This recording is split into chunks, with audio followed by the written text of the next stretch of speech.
Bismillahirrahmanirrahim.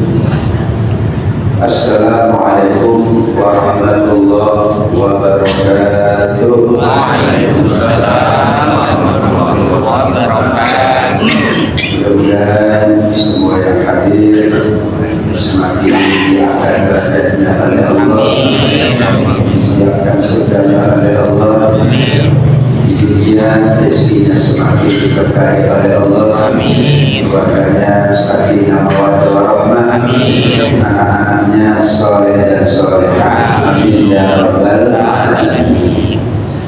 Alhamdulillahirabbil alamin, bi ni'matihi yatimmus salihun, bi hadihi yahtadil muhtadun, wa 'ala Allahi falyatawakkalul mu'minun. Asyhadu an la ilaha illallah wahdahu la syarika lah, al-malikul haqqul mubin, wa asyhadu anna Muhammadan 'abduhu wa rasuluh, al-mab'uts rahmatan lil alamin. Allahumma salli wa sallim wa barik wa karim ala habibina sayyidina wa maulana Muhammadin sallallahu alaihi wasallam wa ala alihi wa ashabihi wa tabi'ina lahum bi ihsanin ila yaumiddin. La hawla wa la quwwata illa billahil aliyyil azim. Amma ba'du. Al-Mukarramun yang sangat kita hormati, para senior kita, para pembina Masjid Jami Al-Mubarak, para pengurus, wabil khusus ketua DKM Masjid Jami Al-Mubarak, seluruh tokoh para RT, RW dan selanjutnya, juga segenap hadirin wal hadirat yang mohon maaf tidak bisa saya sebutkan satu persatu. Mudah-mudahan senantiasa diberikan oleh Allah umur yang panjang, sehat walafiat, berkah dunia akhirat, amin ya rabbal alamin. Pergi umroh ke kota Mekah biasanya sehingga dijaga, insya Allah majelis kita penuh berkah, karena nawaitu kita adalah ibadah. Tidak usah pakai cakep karena di masjid. Akhirnya masya Allah. Alhamdulillah, kita bersyukur kehadirat Allah Subhanahu wa Ta'ala. Pagi hari ini Allah Subhanahu wa Ta'ala perkenankan kita beribadah, bukan ibadah yang biasa, ibadahnya ibadah paling mulia, sholat subuh. Tidak ada yang lebih mulia dari sholat di waktu amat sangat awal pagi, namanya fajar atau subuh.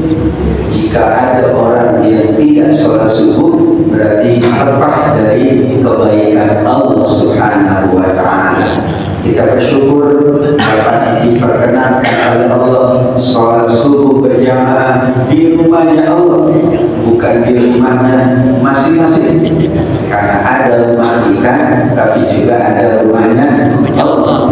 Kalau masjid rumahnya Allah, tapi rumah yang bagus rumahnya Allah. Kita masing-masing. Tapi rumah paling mulia, sederhana apapun, apalagi seperti Masjid Jami Al-Mubarak, tetap namanya Baitullah, rumahnya Allah Subhanahu wa Ta'ala.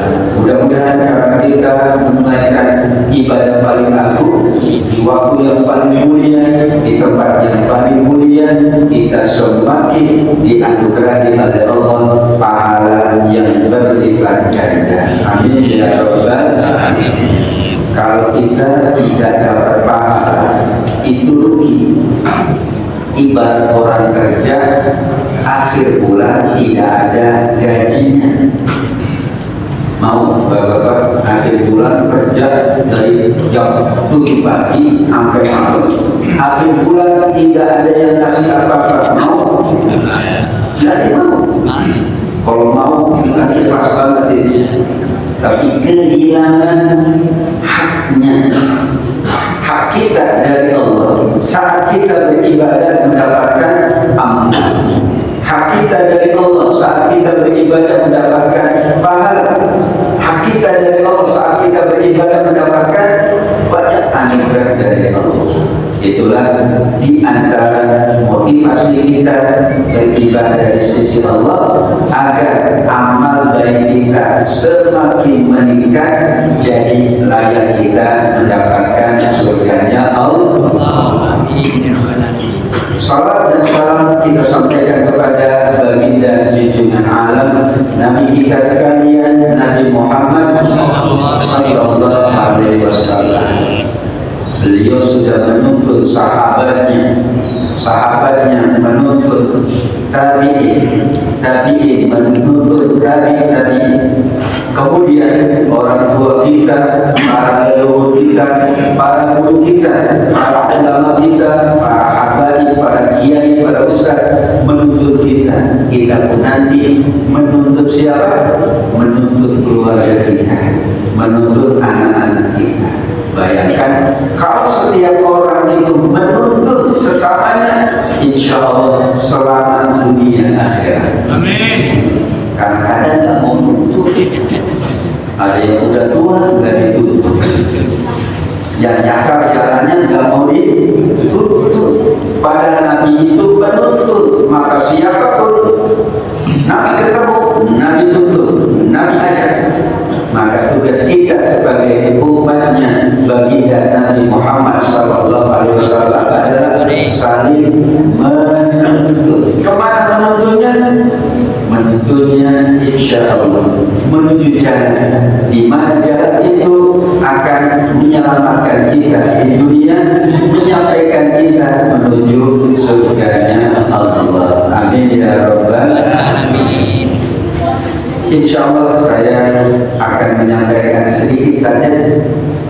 Ikan cepat, ikan gabus, lebih cepat, lebih gitu ya.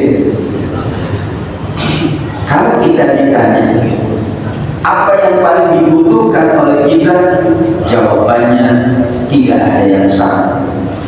Karena kepala kita tidak ada yang sama, karena keinginan kita tidak ada yang sama, karena semua yang kita banggakan tidak ada yang sama.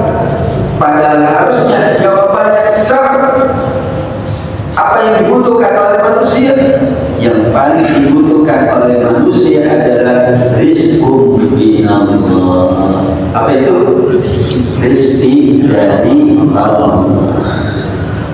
Enggak ada rizki, enggak bisa hidup. Enggak ada rezeki, enggak bisa sholat. Enggak ada rezeki, apalagi enggak bisa naik haji. Disebutnya naik haji karena naik pesawat. Padahal ada orang naik haji enggak pakai pesawat, ada. Jadi kalau orang Arab enggak naik haji, tapi menunaikan ibadah haji karena enggak pakai naik pesawat. Kita alhamdulillah bukan hanya menunaikan ibadah haji, tapi naik haji. Kalau naik pesawat, orang Arab enggak perlu naik haji, jalan kaki sudah nyampe. Orang Mekah nyampe, orang Madinah enggak ada pesawat. Memang ada Bapak Ibu dari Madinah ke Mekah naik pesawat? Enggak ada. Airportnya di mana? Di Mekah enggak ada airport. Kalau ada airport di Mekah capek banget. Kita langsung ke Mekah, langsung turun di atas Ka'bah. Enggak boleh. Apa yang dibutuhkan oleh manusia? Kata para ulama, yang paling dibutuhkan itu rizqun minallah. Tapi kenapa jawabannya macam-macam? Karena kepalanya macam-macam, karena isinya macam-macam, karena semua keinginan manusia tidak ada yang sama. Tapi Al-Quran menyebut di surat Hud ayat yang ke-6, yang dibutuhkan oleh kita adalah rizki. Alasannya nggak ada rizki, nggak ada keluarga, nggak ada rizki, nggak bisa sekolah, nggak ada rizki, nggak bisa sholat, nggak ada rezeki, nggak bisa puasa Ramadan, nggak ada rezeki, nggak bisa menjalankan kehidupan. A'udzu billahi minasyaitonir rajim. Bismillahirrahmanirrahim. Wa ma min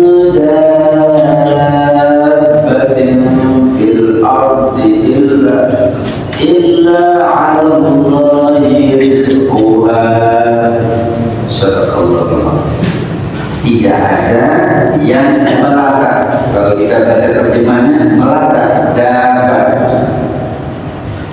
Tidak ada yang bergerak, tidak ada yang bernyawa. Apa yang bergerak, apa yang bernyawa? Semua yang ada di bumi ini bergerak dan Allah kasih nyawa.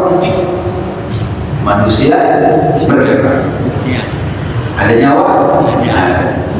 Kalau nggak ada nyawa, nggak ada mesin. Nggak ada nyawa, tinggalnya di TPU. Hewan bernyawa, hewan bergerak. Maka hewan membutuhkan rizki karena bergerak, karena Allah kasih nyawa, karena Allah menjadikan berkehidupan. Jadi ikan pun membutuhkan rizki. Jin bernyawa gak jin? Bernyawa. Orang ada kehidupan tapi berada di alam lain.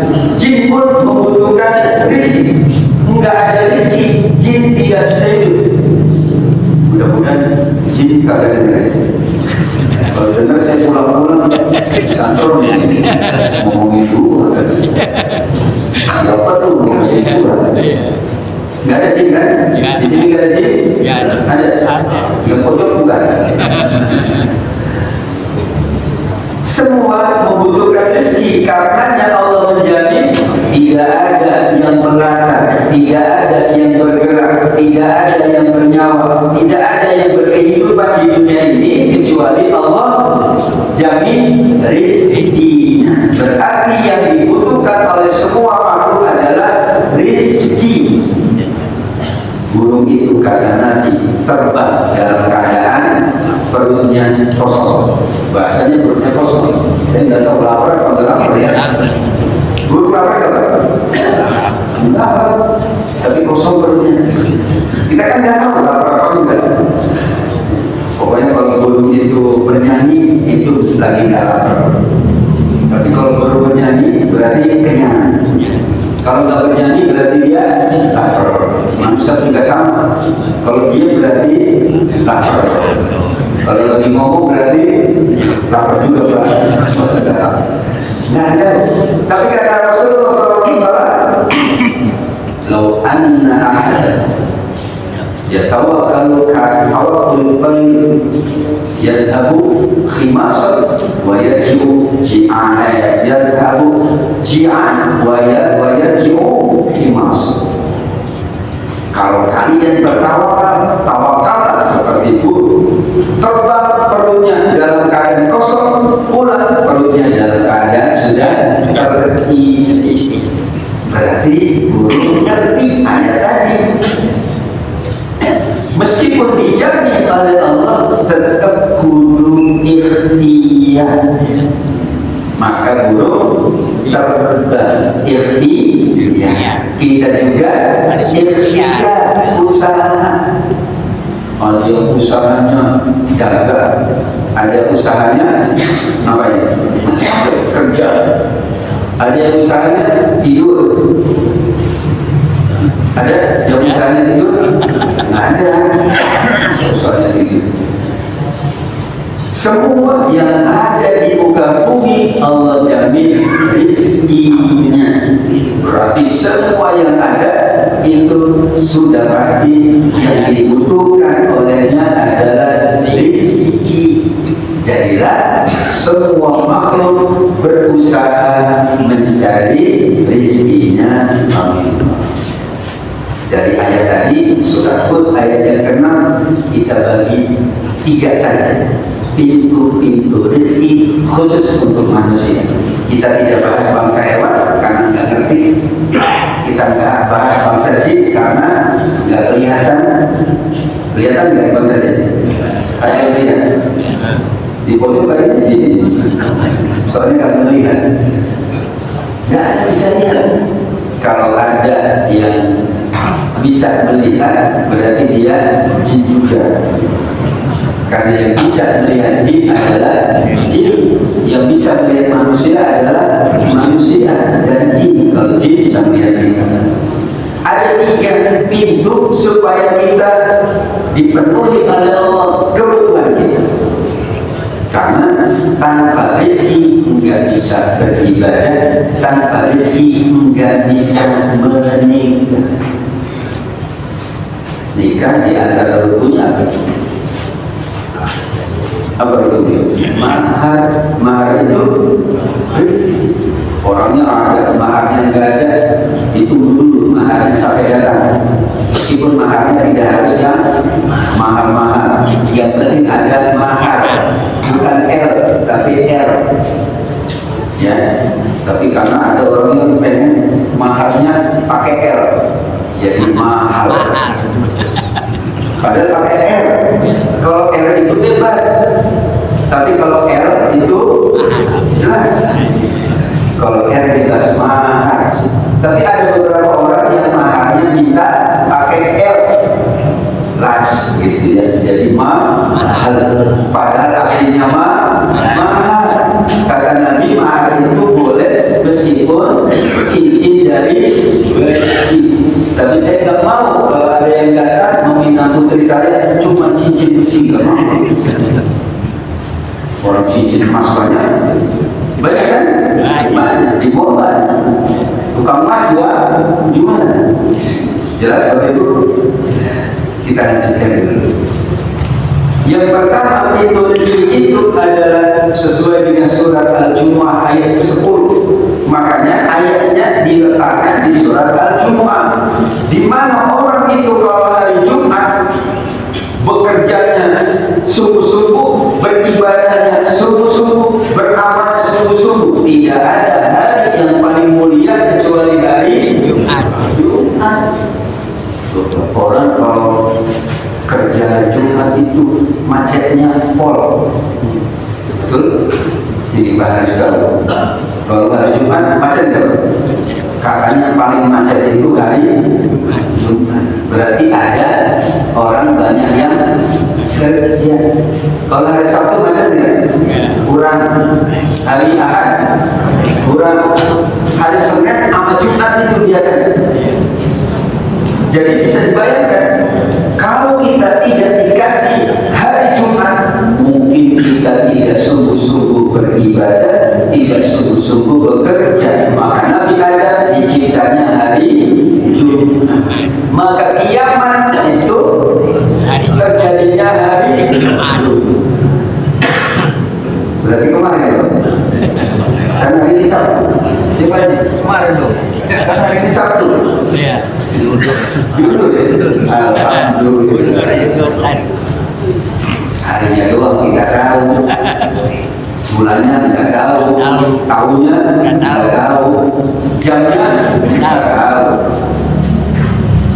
Jumat disebut di dalam Al-Quran, nama suratnya surat Al-Jumu'ah, tentang pintu rezeki yang pertama yang dijalankan oleh semuanya. Bayangkan semua bekerja, enggak ada yang tidak bekerja, laki perempuan, tua muda, siapapun bekerja dengan kerjaan yang macam-macam, karena mereka yakin meskipun Allah jamin tetap kita duduk ujian. Ya. Ini cerita, boleh cerita ya? Bu, ada yang ibu? Ya. Bukan bangsa ibu ya? Nggak kelihatan. Ada laki-laki duduk di masjid. Dari pagi bang, dari mulai subuh, syuruq, terus duha, zuhur, asar, maghrib, isya. Umar tiap kali masuk, lihat pemuda ini duduk aja di masjid. Mungkin dia sampai syuruq doang kayak kita. Habis syuruq dia ke kebunnya. Habis syuruq kita beli nasi uduk. Habis syuruq enggak juga. Waduh, hari kenceng banget nih pemuda, kayaknya soleh banget. Habis duha tetap duduk juga di masjid. Duduk aja di masjid. Wah, paling sampai zuhur kata Umar. Sampai zuhur masih tetap duduk juga di masjid. Di tempat itu paling dia keluar ke toilet datang lagi. Wah, zuhur mungkin sampai asar lagi.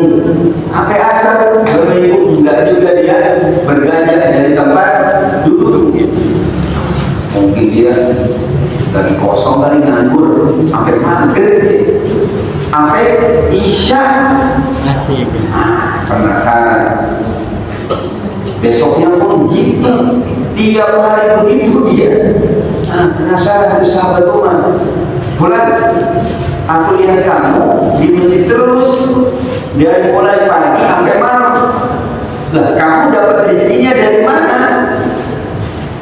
Kata dia, kan rezeki dijamin oleh Allah. Kata Umar, fa inna sama la tumtiru dhahaban. Kamu masih muda? Iya. Kamu masih sehat? Iya. Kamu bisa bekerja? Iya. Sekarang keluar dari masjid ini bekerja. Kenapa? Karena engkau sudah sholat wajib udah, sholat sunnah udah, tinggal satu lagi yang engkau belum jalankan, mencari rezeki Allah. Karena mencari yang halal setelah menunaikan yang wajib itu adalah wajib. Seminggu di masjid ada, pulang-pulang dimarahi sama bininya. Anaknya nanya, Pak, dari mana? Kerja di mana? Duduk-duduk, itu bukan kerja. Maka ayatnya, فَإِذَا قُضِيَتِ الصَّلَاةُ فَانْتَشِرُوا فِي الْأَرْضِ وَابْتَغُوا مِنْ فَضْلِ اللَّهِ. Kalau sholat sudah ditunaikan, tapi sholat dulu ya, karena ayatnya فَإِذَا قُضِيَتِ الصَّلَاةُ. Kalau sholatnya sudah selesai, ini sholat belum selesai, kemana kerja? Sholat dulu, karena Allah sholat dulu. Kalau sudah selesai sholat, silakan bertebaran. Arti bertebaran berarti bebas kita bekerja di manapun. Tapi tujuan bertebarannya wabdahu min fadlillah. Cari karunia Allah, cari rezeki dari Allah. Bahasa Arabnya wabdahu. Mencari itu bahasa Arabnya ya. Kalau jatuh kutub mencari, kalau ilmi pari tentu mencari. Bahasa yang satu mencari, ikhtarot yang tadi mencari, apalagi minimal 3 itu bahasa Arab. Tapi Allah menggunakan wabtahu, beda bahasa Arab. Kalau bahasa yang langsung nyari materi saja, dikit nggak apa-apa. Kalau banyak lubuk nyari ilmu, ilmu bukan materi. Nyari ilmu, kalau banyak lubuk, kalau buat ilmi, apalagi ilmu ilmu walau di situ tolak mencari, tapi lebih tinggi lagi. Kalau bahasa yang satu, misalnya pas habis pengajian nyari sendal, itu bahasa Arabnya bahasa yang hasud.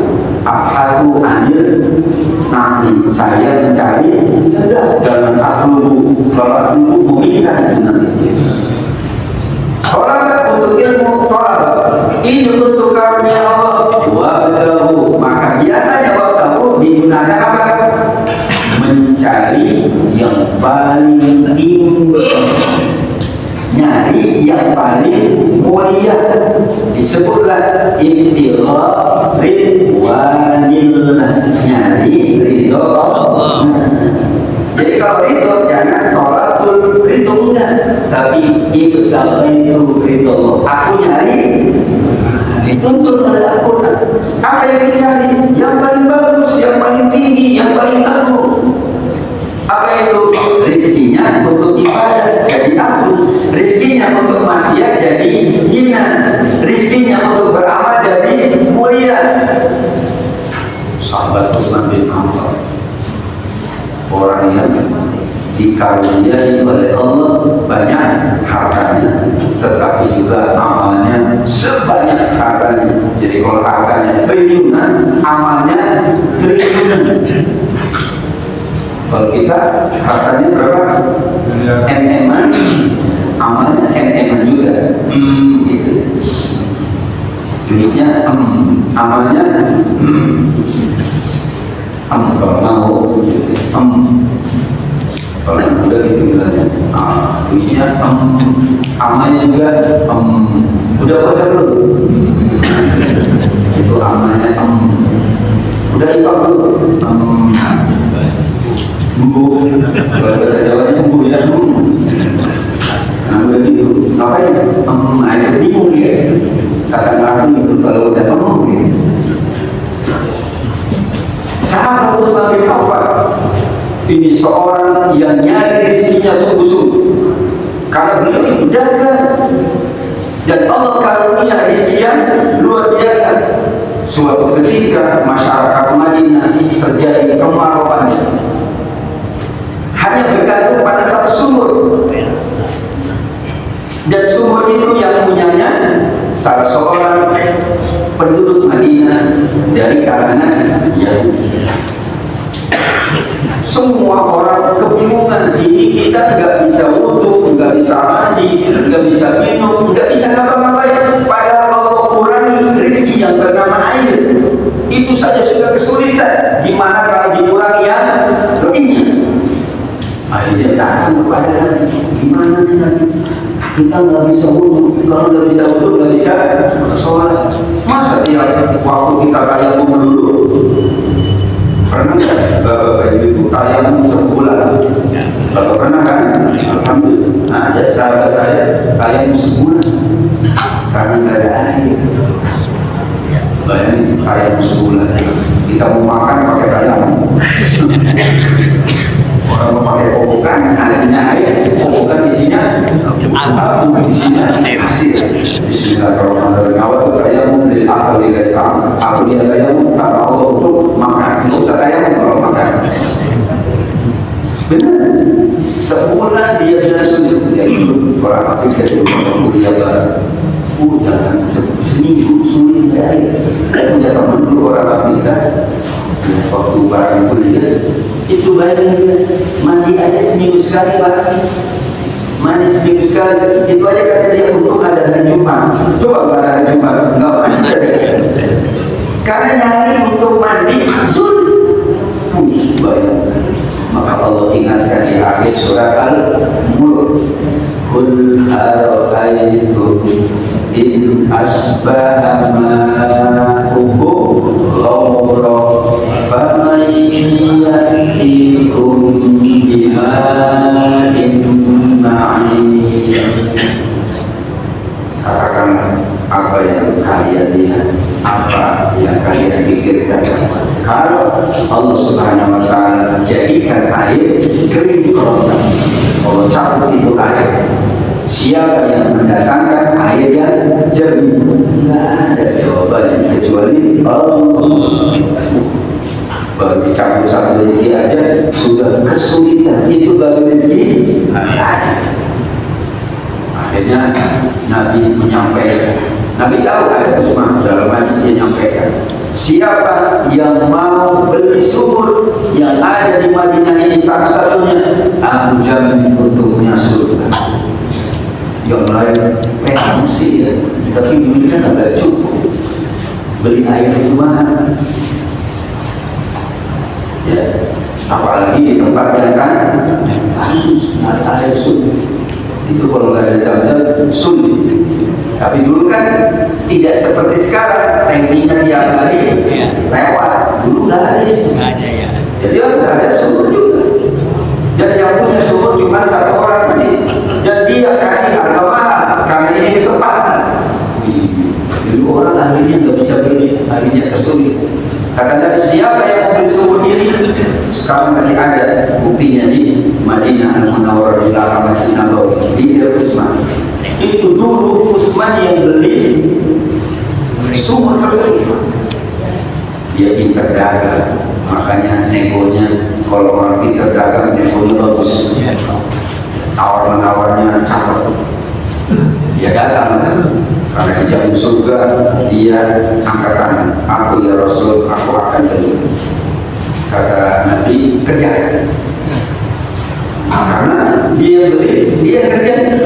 Dia datang pada yang pemiliknya, wahai fulan, aku beli sumur ini dengan harga berapapun yang kamu mau, karena dalam hatinya aku dijadi surga oleh Nabi. Wih, senang.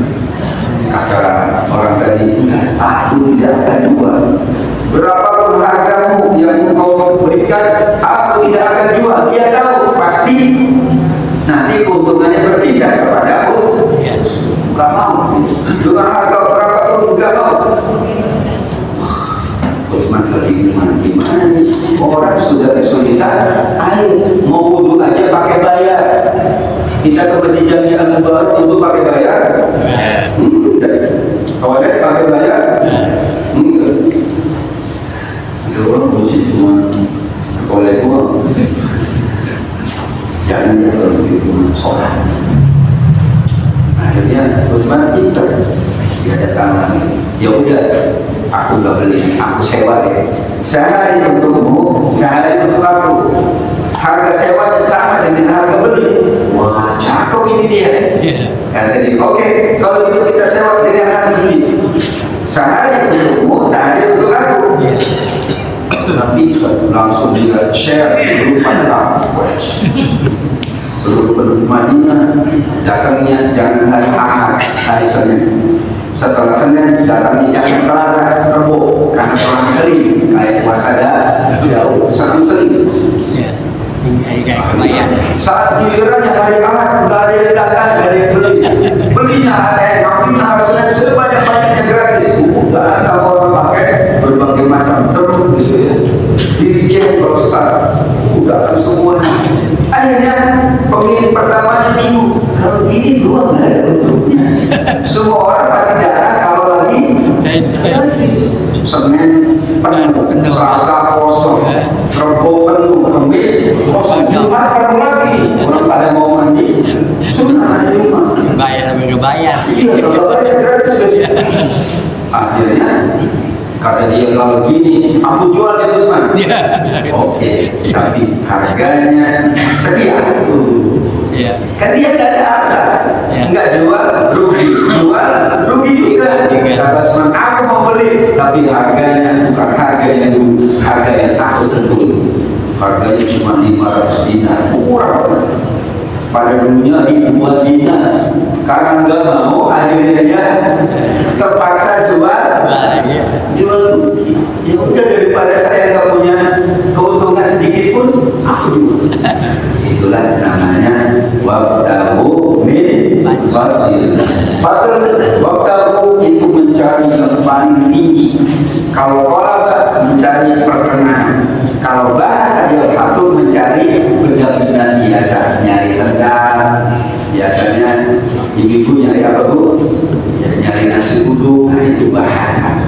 Tapi kalau ini di tengah-tengah mencari ilmu, talabul ilmi. Tapi kalau lebih tinggi lagi mencari karunia Allah, ittaqo ya Allah. Buktikan bahwa orang yang mencari rezeki itu dimuliakan karena rezekinya untuk ibadah di sisi Allah Subhanahu wa Ta'ala. Umar betul tadi pemuda yang nggak mau bekerja, alasannya rezekinya dijamin oleh Allah.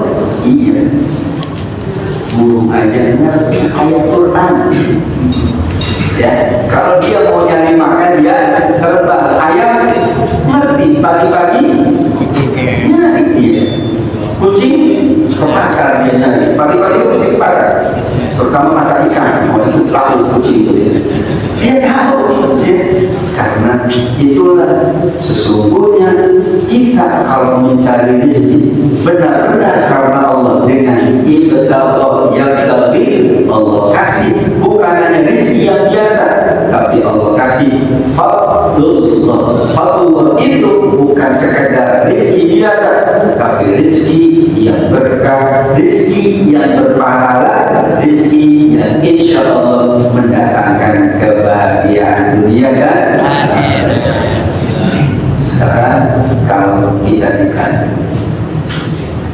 dari 10 sahabat yang dijamin masuk surga, kebanyakannya yang berharta atau yang tidak berharta? Ternyata kebanyakannya yang berharta. Tetapi jangan memahami berharta itu harus banyak. Yang penting berharta.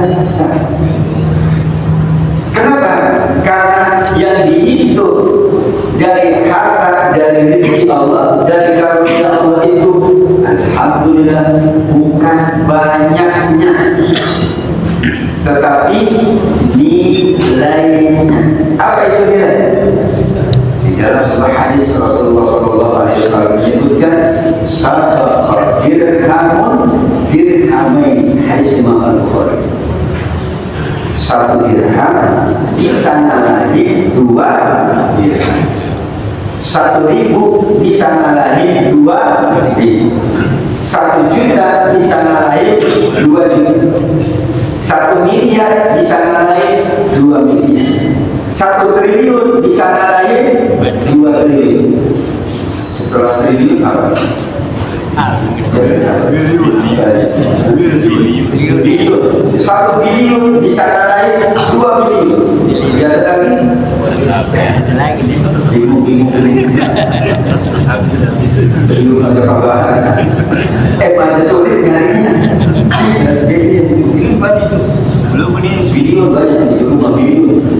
Siapa bilionnya? Satu rupiah bisa ngalahin 2 rupiah, tapi bukan 1 rupiah doang. Yang 1 juta harus ngalahin yang 2 juta, yang 1 triliun harus ngalahin yang 2 triliun. Syaratnya kata Rasul SAW, kalau yang 1 rupiah, yang 1 juta, yang 1 miliar, yang 1 triliun itu digunakan untuk beribadah. Jadi bukan harta yang banyak, berharta. Syaratnya meskipun hartanya cuma 1, dia bisa ngalahin yang hartanya 2 untuk ibadah. Hartanya 2 tapi bukan untuk ibadah. Kalah sama yang hartanya 1 untuk ibadah. Saya punya 2 juta, tapi dia punya 1 juta doang. 1 juta bisa ngalahin 2 juta loh, kalau untuk ibadah. Nah sekarang kebalikannya, kalau 2 juta untuk ibadah ngalahin 1 juta, ya ngalahin loh. Yang 1 juta aja ngalahin 2 juta kalau beribadah. Yang 2 juta ngalahin 1 juta, ngalahin. Berarti bukan jumlahnya, tapi nilainya. Makanya Nabi Muhammad juga bersabda, khairun nas man qala umruhu wa hasuna amaluhu. Sebaik-baik manusia itu yang panjang umurnya, tapi juga panjang amal. Ada yang umurnya panjang, amalnya pendek. Ada yang umurnya pendek, amalnya panjang. Yang netapin jumlah umur Allah, yang netapin jumlah rezeki Allah. Tapi yang menjadikan umur itu berkah, yang menjadikan harta itu berkah, Allah atau manusia? Manusia. Kalau yang netapin jumlah rezeki Allah, semua sudah ditetapkan rezekinya, betul? Yang netapin umur siapa? Allah. Tapi yang netapin umurnya, yang menjadikan umurnya berkah, hartanya berkah, manusia atau Allah? Manusia. Korun, Allah tetapkan rezekinya banyak, tapi hartanya enggak berguna karena dia tidak usaha supaya hartanya berguna. Nabi Sulaiman kaya raya dan dia usaha hartanya jadi berkah. Sahabat Bilal enggak berharta atau hartanya sedikit, tapi hartanya berkah karena usaha. Berarti yang menetapkan rezeki, yang menetapkan umur Allah, tapi yang jadiin rezeki itu berkah, umur itu berkah siapa? Ya, kalau yang menetapkan rezeki berkah Allah, semua orang dipersedekah. Semua orang sholat. Kalau yang terpenting umurnya berkah itu Allah, semua orang umurnya bagus. Ternyata ada yang bagus, ada yang enggak. Nabi Muhammad SAW umurnya 63 tahun, tapi amalnya sampai hari kiamat dikena. Makanya ini yang mewakafkan masjid, yang menginfakkan masjid, yang memakmurkan masjid, orang yang udah meninggal dunia umurnya masih panjang, yaitu dia mendapatkan pahala amal. Panjang tak kalau amal jadi? Nabi 63 tahun kita baca hadisnya. Sahabat Utsman sekian tahun saja, kalau tidak salah sekitar 60-an juga. Tapi amalnya melebihi dari 60 tahun. Jadi rizki yang tetapin Allah, tapi yang mengusahakan manusia, yang nyari manusia. Masa Allah tetapin juga nyarinya. Berarti manusia nggak ada usahanya. Kamu, aku tetapin rezeki. Terus kamu, aku carikan. Enak banget ya. Nanti kamu, aku sholatkan. Mati. Jadi bayangin, kalau yang tetapin sholat itu Allah, pasti semuanya sholat subuh. Ada yang nggak sholat subuh? Berarti yang mengusahakan agar rizkinya dipakai sholat adalah manusia. Yang mengusahakan agar hartanya dipakai ibadah manusia. Yang mengusahakan agar umurnya untuk ibadah manusia. Allah hanya ngasih modal. Nih modalnya sama dengan orang tua nyekolahin anak. Emang orang tuanya ikut belajar Haji, orang tua ikut belajar. Biasanya kakek-kakek nemenin anaknya yang masih sekolah kelas 1 ya, atau TK nemenin. Terus yang belajar kakeknya apa? Cucunya. Dia cuma nemenin doang, ngasih doang. Nah, kamu sekolah di sini ya, orang tuanya di sana. Tapi yang belajar, ya nanti masa orang tuanya belajar, nanti gurunya bingung. Kagak jadi dia buat ajar. Orang yang diajarnya orang lebih tua dari saya. Allah menetapkan rezeki, tapi yang mengusahakan rezeki itu berkah, yang mengusahakan usia itu berkah kita manusia. Jika tidak, Nabi Muhammad protes sama Allah, ya Allah, kok aku dikasih cuma 63 tahun, Nabi Adam ribuan tahun, enakan Nabi Adam atau ribuan tahun, enakan Nabi Adam, enakan Nabi Muhammad. Nabi Adam ribuan tahun, Nabi Muhammad 63 tahun. Orang terpanjang umurnya Nabi Muhammad, Nabi Adam pasti orang pertama.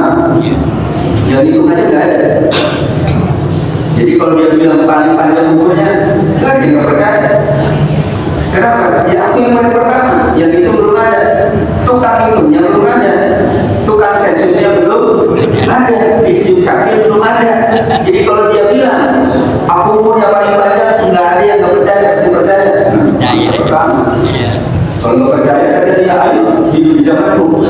Itu aja. Sama dengan nenek-nenek dulu kan, kalau ditanya Haji berapa umurnya? Kayaknya sih 70 tahun tuh kayaknya. Zaman dulu makan kan? Nenek saya nggak tahu berapa umurnya, nggak tahu sih, kayaknya segini dia, pokoknya segini aja deh. Nggak mau, pokoknya segini aja. Dia juga mau nolak, pokoknya segini, nggak segini lu. Namanya orang tua, dia udah segini aja deh. Kayaknya ini masih 70, baru 80, bisa 70. Supaya nenek masih haji 70 nenek, kalau 80 nggak bisa haji lagi, udah terus 70 aja. Nggak percaya, nggak ada hidup di zaman aku, nggak bisa juga. Kayaknya masih muda, neneknya sudah bongkotan. Itu jadi kenapa Nabi Adam paling tua? Karena waktu itu amal belum banyak. Kenapa Nabi Muhammad umurnya pendek tapi amalnya banyak? Maka hitungannya bukan jumlah. Kalau jumlah kita kalah sama Nabi Adam, Nabi Muhammad kalah sama Nabi Adam. Tapi kalau dihitungnya bukan jumlah, insya Allah kita bisa menang. Ya, karena umatnya Nabi, kata Nabi sendiri berapa tahun? Mabaina khamsin ila sitti. Mabaina khamsin ila sitti, antara 50 sampai 60 Iya. Ini yang udah lebih berarti bonus, makanya bonus. Bonusnya berapa? Bonusnya berapa? Itu nambah 70. Lebihnya ada baru bilang. Bonus sudah banyak. Bonus itu banyak. 50 sampai 60. Dan itu Allah Maha Adil. Karena 60 bisa rasa 100 tahun, bisa 1000 tahun. Kalau punya amal. Jadi Nabi Muhammad 63 tahun, rasanya ribuan tahun sampai hari kiamat dihitung oleh Allah. Jadi konsep rezekinya memang kita harus usaha, bukan mencari saja usaha, tapi menjadikannya berkah, berpahala, insya Allah menjadikan harta dan rezeki kita semuanya menjadi pendamping di dalam surganya Allah Subhanahu wa Ta'ala. Amin ya rabbal alamin. Sudah cukup waktunya? Dikit lagi. Kan baru satu. Sekarang yang kedua itu ada 3 pintu. Pintu yang kedua bertakwa kepada Allah. Kenapa pintu pertama bekerja? Karena semua makhluk bekerja. Ya, burung aja bekerja. Enggak ya? Kerja enggak? Kerja. Makanya ini belalainya kalau di kebun binatang. Enggak kerja, dikasih enggak nama petugas? Ya kalau malas-malasan gajinya dikasih nggak makan. Iya, itu malas-malasan. Iya, maksudnya dia bekerja, pasti gaji. Semut aja bekerja, nyari. Itu makan. Yang kedua, surat Al-Qalaq ayat 2-3. Cari rezeki itu kata Allah, siapa yang bertakwa kepada Allah dikasih jalan keluar dan rezeki yang tidak diduga-duga. Ini lebih dahsyat dari yang pertama. Disebutnya rezeki yang tidak diduga. Kalau yang pertama bisa kita duga. Saya kalau dagang nasi uduk harga 10.000, saya jual 15.000, untungnya 5.000. Itu keduga namanya, ketebak, ketahuan, bisa diprediksikan. Saya kerja di kantor, golongan sekian, gajinya sekian, bisa ditebak, bisa. Tapi kata Allah ada rezeki yang tidak diduga. Apa itu? Melalui pintu takwa tidak diduga-duga. Bagaimana caranya? Setelah bekerja, jangan lupa berinfak, bersedekah. Jangan lupa sholat malam. Jangan lupa sholat duha. Jadi asalnya pegawai itu dapat misalnya sebulan berapa maunya? 30 juta. Karena dia bertakwa, Allah tambah jadi 40 juta. Karena itu ayatnya berlanjut, bukan berhenti. Pak, ini saya mau kerja aja deh, nanti rezekinya kerja. Enggak, kata Allah, kamu kerja, tambah kamu bertakwa, aku tambah lagi rezekinya. Maka sahabat Utsman berdagang, rezekinya sesuai dagangannya. Tapi bertakwa, rezekinya tidak diduga-duga, ditambah lagi oleh ada nggak orang habis umroh pulang-pulang jual rumah? Orang yang jual rumah nggak ada. Kalau jual rumah memang sebelum umroh juga udah mau jual rumah. Lakunya pas habis umroh doanya terus raja nggak ada orang pulang haji mau jual mobil. Jadi sebelum haji memang mau jual mobil, sebelum haji belum laku. Pas haji doa langsung nggak ada orang yang habis infak langsung miskin. Nggak ada orang habis haji langsung tidur di bawah kolong jembatan, tidak ada. Berarti setelah kita bekerja jangan lupa bertakwa. Hasil kerjanya untuk bertakwa di sisi Allah. Supaya apa? Kalau tidak Allah tambah rezekinya, maka ada dikasih jalan keluar. Maka takwa dikasih 2, jalan keluar dan rezeki yang tidak diduga. Apa tidak diduga-duga? Tidak biasanya. Biasanya sebulan 50 malah dapat 80. Itu enggak biasa. Tidak masuk dalam hitungan gaji bulanan. Kata para pegawai, gaji pokok itu lebih kecil dari penghasilan tambahan. Betul? Dari mana itu? masalah apa aja? Iya. Kalau dia berkebun, kan dia usaha, kan dia bisnis, yang memperbanyak bukan satu pintu, tapi itu yang terakhir, pintu meningkat atau berkeluarga. Suratnya An-Nur 32 dan Al-Isra 31. Saya hafalkan 31, 32 gambar. An-Nur 32 dan Al-Isra 31. Iyakunu fuqara yughnihimullahu min fadlih. Kalau mereka fakir saat menikah, ketika menikah, sebelum menikah, maka kami yang akan cukupkan kebutuhannya dari karunia-Mu, kata Allah. An-Nur 32, namanya surat An-Nur, cahaya. Allah kasih. Kalau kalian menikah, kemudian kalian fakir, bahasanya iya pun fuqara. Fakir itu apa? Lebih miskin daripada miskin. Fakir. Ya, kalau zakat kan itu fakir, di atasnya miskin. Ini kalau fakir Allah penuhi kok. Coba kita semua sebelum menikah nggak punya apa, udah nikah punya rumah, anak satu roda 2, anak 4 roda 4 Pak. Karena kalau anak 4 roda 2 nggak boleh ditangkap itu ya, ditahan, nggak boleh motor dipakai berempat, nggak boleh. Jadi oh tambahin lagi anak 4, jadi dikasih roda 4, anak 6 dikasih roda 6. Yaitu anak kesuke. Tapi pengalaman dulu waktu saya belum menikah nggak punya apa-apa. Betul nggak punya apa-apa. Sampai saya susah, sampai saya lamar itu ditanya, emang kamu kerja? Waktu itu saya belum kerja. Ya saya nggak bekerja, tapi saya kerja terus gitu. Kurang lebih. Jadi penghasilan berapa? Ya insya Allah cukup lah, setahun. Kecil. Tapi dia percaya, gitu kan? Setelah punya anak, dikasih motor sama Allah. Motor tahun 70 dulu. Itu dikasih orang tua. Setelah itu dapat roda 4, pas banget. Jadi bukan betul.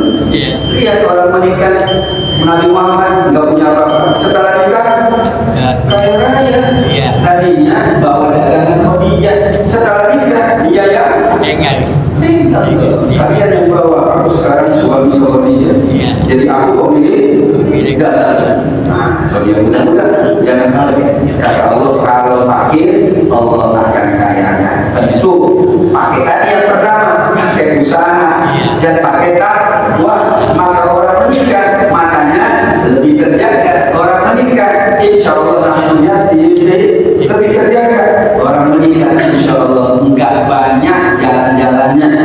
Selesai kerja pengennya nyampe rumah. Belum menikah pengen ke rumah enggak mau. Dimarahin dulu sama orang tua. Yang belum nikah biasa habis kerja kemana? Jalan-jalan dulu. Udah nikah pengen cepat pulang lihat ke Ramadan. Itu kalau sore hari pengen semuanya buka bersama dengan keluarga. Yang ada keluarga buka bersama sama masjid. Lumayan sama jemaah. Buru-buru kan orang. Itu tanda bahwa kalau orang menikah berkeluarga Allah tambah rezekinya. Tapi syarat pertama usaha, syarat kedua bertakwa di sisi Allah Subhanahu wa Ta'ala. Mari kita tutup dengan berdoa kepada Allah supaya Allah anugerahkan rezeki yang baik, yang barokah, kitanya diberikan kemampuan untuk menjadikannya barokah, keluarga kita sakinah mawaddah warahmah, anak-anak kita soleh dan solehah, kita dipanjangkan umurnya dalam ibadah, disehatkan lahir batinnya dalam beramal, dan kita insya Allah kembali dipertemukan di dalam surganya Allah. Amin ya rabbal alamin. Bismillahirrahmanirrahim. Alhamdulillahirabbil alamin. Hamdan 'aliyan hamdan sabirin. Hamdan wafi amalika fi masjidina. Ya rabbal alamin. Hamdu kama yanbaghi li jalali wajhikal karim wa ta'zim sultanik. Allahumma shalli wa sallim wa barik wa karim ala sayyidina wa maulana Muhammadin wa ala alihi wa sahbihi العالمين. اللهم اغفر لنا ampuni kami ya Allah, wali walidina, kedua orang tua kami dan mendahului kami ya Allah. Allahumma ighfir lahum warhamhuma wa'afihima wa'fu anhuma wa akrim nuzulahum ya Allah. Yang sudah di alam kubur keluarga kami, ampuni rahmati mereka, jadikan kubur mereka tamat-tamat kedam.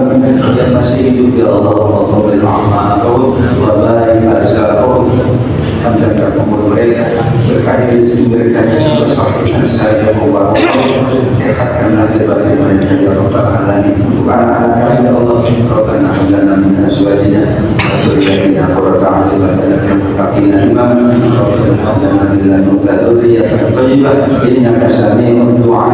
Saudara-saudara kami yang sedang Kau uji dengan musibah, Allahumma yassir lahum umurahum, Allahumma taqabbal minna minhum mautahum wa kasih. Ya Allah, Allahumma ighfir lahum warhamhum, yang sudah meninggal Allah, ya masih dimudahkan, berikan kesabaran, jadikan mereka sebagai hamba-hamba yang mampu bersabar. Kami yang masih Kau anugerahkan nikmat, anugerahkan rezeki ya Allah, mudahkan kami untuk mengamalkan rezeki kami, mudahkan kami untuk menjadikan rezeki kami barokah.